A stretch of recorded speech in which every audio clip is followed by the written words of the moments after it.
Welcome to our channel. Today we how to recover your benefits with Anthem, complete guide step by step clearly. To recover your benefits with Anthem, start by gathering all relevant documents. Make sure you have your Anthem member ID, any recent statements, and any correspondence related to your benefits. Visit the official Anthem website for your state.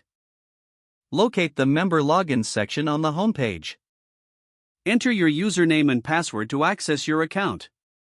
If you don't have an account, click on the option to create a new one. Follow the prompts to enter your personal information and set up your account. Once logged in, navigate to the Benefits or Claims section. Review your current benefits and any claims that may be under dispute. If you identify an issue with your benefits, note the details carefully. Locate the customer service contact information on the website. Prepare to explain your situation clearly to the representative. Call the customer service number or use the online chat feature for assistance. Be ready to provide your member ID and any relevant details about your benefits. Request clarification on the status of your benefits or the specific issue. Take detailed notes during the conversation, including the representative's name. Ask for a reference number for your call before ending the conversation. If necessary, follow up with any required documentation requested by Anthem. Keep track of all correspondence and communication related to your claim.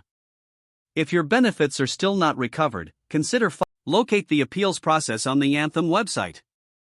Prepare your appeal letter, clearly stating your case and including any supporting documents. Submit your appeal through the designated method outlined on the website.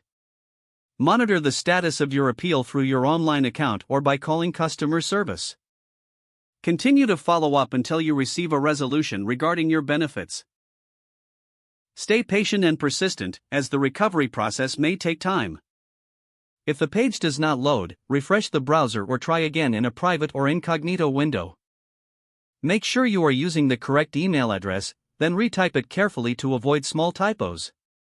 Don't forget to like this video and subscribe to our channel for more step-by-step tech guides.